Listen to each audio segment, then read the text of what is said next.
Pares here! Pares there! Pares everywhere!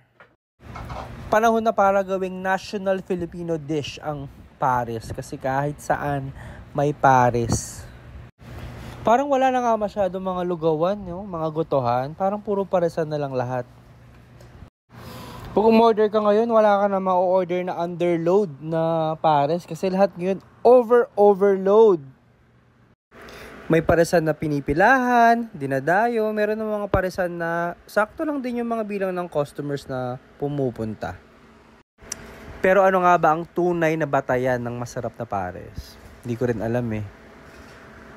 Dito sa may Delta, Quezon Ave, papuntang Timog, malapit sa St. Paul the Apostle Church, merong Mr. Pares.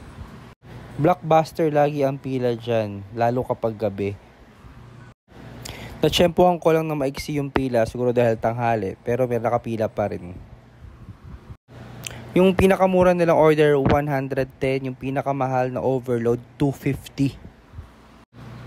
May beef mami, tapos merong pares. The classic pares na beef tapos kanin.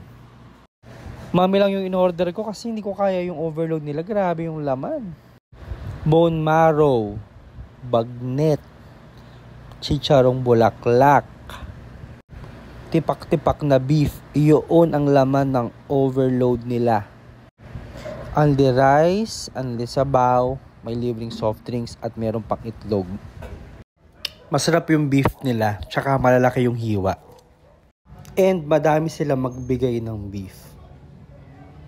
Babalik ako rito para i-try yung overload nila na pares.